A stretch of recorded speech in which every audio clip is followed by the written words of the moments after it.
సెల్లే గంగ భవాని ఆగో ఎక్కడ లేని ఒక రూపాయి 4 తరాలు ఉంటుంది. మరి గంగ లోపల నాకు నీళ్లు దొరకాలంటే ఆగో ఏనాడు ఒక 7 పదేళ్ల పబ్బతి పట్టుకొని అటువంటి పార్వతమ్మ ఏనాడు కంట కన్నీరు తీసిందో. 1 మంది నాకు కొడుకులు ఉన్నారు కానీ అధిక 100 మంది ఆడబిడ్డలున్నా ఏ కొడుకు నా కట్టమాదుకోపాయే, ఏ బిడ్డ నా కట్టమాదుకోపాయే. ఆ పార్వతమ్మ ఏడు వంగ పార్వతమ్మ పబ్బతి లోపల ఏనాడు చెమట పుట్టినాది. పార్వతమ్మ పబ్బతి లోపల చెమట పుట్టి ఏనాడు ఒక్కజుడు అటువంటి ముష్కల పడ్డది. ఏనాడు భగ్గునా వండి అటువంటి ఏనాడు అటువంటి బట్టావృక్షం పుట్టింది. ఆ చెట్టు పుట్టి ఒక్కజుడు పార్వతమ్మకు కొండ కొడుకు నీడ పట్టింది. ఆ చెట్టు నీడకు పార్వతమ్మ కూర్చుండి ఆగో పార్వతమ్మ ఏమనుకుంది, కొడుక ఏ కొడుకు నా కట్టమాదుకోలే, ఏ బిడ్డ నా కట్టమాదుకోలే. బిడ్డ నా పద్ధతిలో చెమట పుట్టి ఏనాడు చెట్టు వైపు పుట్టి నాకు నీడ పట్టినవు కాబట్టి ఆగో నీ పేరు ఒక్కజుడు పబ్బ వృక్షం అంట పేరు పెట్టింది పార్వతి. పబ్బ అటువంటి గంగలు ఉండేటి నమనమ 6 ఎండాకాలం కూడా పచ్చగుంటే పబ్బ చెట్లు. ఆ పబ్బ చెట్టు కాబట్టి దివెన పెట్టింది బిడ్డ 6 ఎండాకాలం కానీ ఆ ఉష్క లోపల నువ్వు ఒక్కజుడు నమనమ నమనమ నమ రుచమై ఉండాలి కానీ నువ్వు ఎండిపోవడానికి సెలవు లేదన్నా. మరి ఇంతకు ముందు ఒక్కజుడు అవుతుంటే ఎల్లం పల్లె ప్రాజెక్టు గట్టకు ముందు గంగలో నీళ్ళు లేనప్పుడు పబ్బ చెట్లు కనబడి ఇప్పుడు అన్ని నీళ్ళు అయిపోయిన పబ్బ చెట్లు ఎక్కడ కనబడతలేవు. గంగ బావ అటువంటి ఒక పార్వతమ్మ ఆ గంగ లోపల నాకు ఏమనుకున్నది, మా సెల్లెను ఒక్కజుడు నేను అది చేసిన మా సెల్లెను ఒక్కజుడు అవుతుంటే శరణు వేడుకుంటే మా సెల్లె గంగ భవాని గొన్నాన్ని నెల్లియపోతుందా, తాగుటానికన్నా నీళ్లు లేకపాయే. అలా నాడు ఒక్కజుడు పార్వతమ్మ ఏనాడు పబ్బ చెట్టు కింద కూర్చుండి అటువంటి కొంగు నడు చుట్టుకొని పార్వతమ్మ గంగల సెలవు తాగుతున్నది. ఆ సెలవు తవ్వుకుంటా మరి పార్వతమ్మ ఒక్కజుడు గంగా భవాని ఎట్లా వేడుకున్నదట. దచ్చన్న దారిలో దచ్చన్న దారిలో ఊరేక శివుడాయే ఉల్లి తోటాయే. దచ్చన్న దారిలో దచ్చన్న దారిలో ఊరేక శివుడాయే ఉల్లి తోటాయే. దచ్చన్న దారిలో దచ్చన్న దారిలో దచ్చన్న దారిలో ఊరేక శివుడాయే ఉల్లి తోటాయే. దచ్చన్న దారిలో దచ్చన్న దారిలో దచ్చన్న దారిలో ఊరేక శివుడాయే ఉల్లి తోటాయే. దచ్చన్న దారిలో దచ్చన్న దారిలో దచ్చన్న దారిలో తోటకు గంగా ఉత్తమై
భర్త ఒక్క చూడు దేవతంగా ఏమన్నాడు ఏమే గంగా మీ అక్కకు నీళ్ళే ఒక మాట చెప్పి చేయండు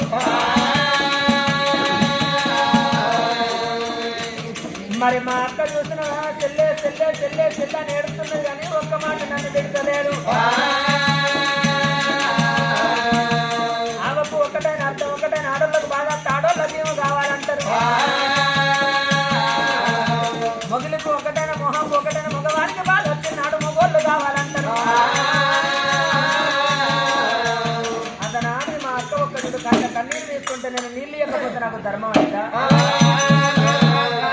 మా అక్క ధూప ధూప ధూప ధూప అని బాధపడతాను మరి ముసలోడు ఏమన్నా చూడొస్తాడా కొన్ని నీళ్ళు ఇస్తే ఏమైతే పార్వతి సెలవుల వంగా ఎల్లక తోక దొడ్డుతోని చిక్కనేరు దొడ్డుతోని సెలవులకు గంగమ్మ నీళ్లు వదిలిపెట్టింది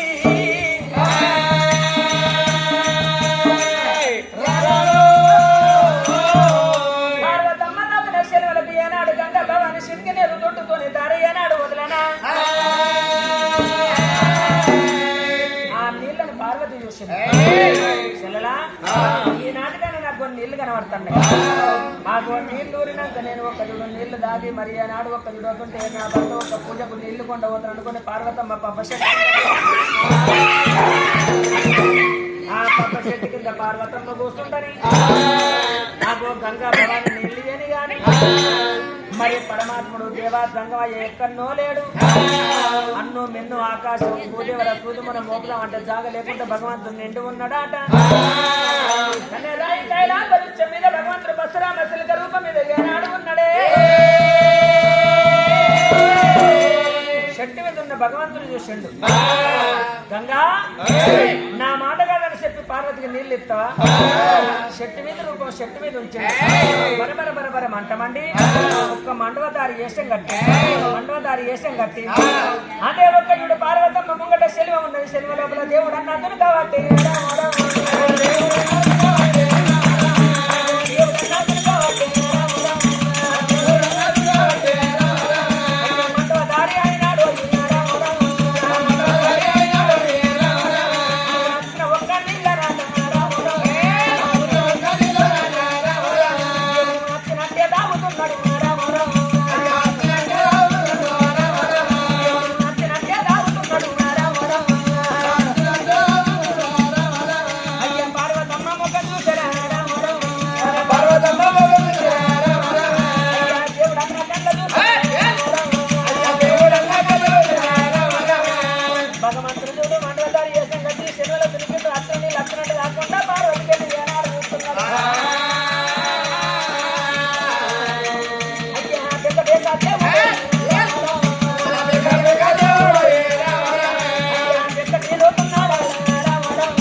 దీని మీద మన్నువాడ వచ్చిన నీళ్ళు వచ్చినట్టే ఇల్లు ఏనాళ్ళకి నీళ్ళు ఆగుతున్నది నేను ఏదో నా సెల్లను నేను బ్రతిలాడుకుంటే నా సెల్లకి నన్ను నీళ్లు వదిలిపెట్టింది సెల్ల నీళ్లు వదిలిపెడితే ఈ మండవదారి మీద మన్నవయ్య వచ్చిన నీళ్ళు వచ్చినట్టే నీళ్ళు అవుతుంది నీళ్ళు తాగింది కాక ఈ మండవదారి కళ్ళు జంగం ఎందుకుంటే కళ్ళు ఉన్నట్టే ఉన్నాయి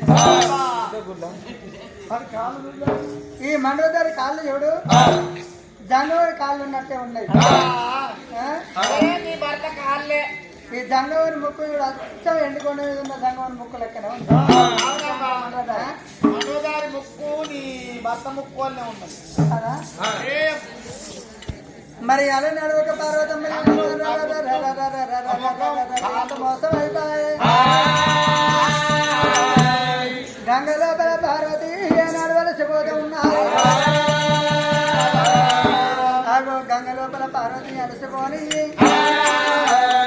ఒకలుగా అగో భారతకు ఒక రమేష్ అన్న మరి అటువంటి సలని సూపుల తల్లి అగో బంగారు పోషమ్మ రెండవశమ్మ మరి ఏనాడు ఒక తల్లి పేరు చెప్పి పేరు చెప్పి ఆ తల్లి దిగిరా అన్నట ఎట్లుండన్నే ఉండాలి. శంకర్ అన్న రమేష్ భారత రమేష్ భారతం రమేష్. ఆ, పోయిట్లాగా భారత రమేష్ అన్న గారు 200 రూపాయలు సంభావన చదివించిండు. ఆ తల్లి మంచిగా దయాన్ని మంచిగా 200 అటుగానే వస్తాయా? లింగులు నువ్వే దింగులు నేనేనా వారి పట్టుకోడా ఏంద్రా అన్ని కొలుపు కొలుపెట్టింది ఉన్నావురా ఉన్నా బుగ్గారం కూడా కొలుపచ్చింది. చెప్పారు ముగ్గారంలో పోషవతల్ని కొలువన్నట. మరి మాట్లాడినా కట్నం కట్నం అంటే మాట్లాడినా అయ్యో కట్నం తక్కువైన మంచిగా కళ్ళు అయితే మాట్లాడు. నీ పెద్దల చుట్టూ మనిషి నారా కట్నం తక్కువైన మంచిగా కళ్ళు ఉండాలిరా. కళ్ళు ఉంటేనే మంచిగా కొద్దిగా గమ్మతి గమ్మతి. అవరా కట్నం అయితే 10,000 మాట్లాడినా. కళ్ళు వాళ్ళ బుద్ధి ఉంటే పోతారు లేకపోతే లేదు. మీ బుద్ధి అని చెప్పిన నీ మొక్కగా నీకు మాట్లాడ రాకపోతే నాకు చెప్తానే మాట్లాడుతు కారా. నువ్వు ఎట్లా మాట్లాడతావురా? అవి 10,000 కళ్ళు కట్నం వల్ల బుద్ధి ఇత్తి అని లేకపోతే లేదు. తల్లిని కొలిచి మనం పంబాల కాళ్ళం జానలేని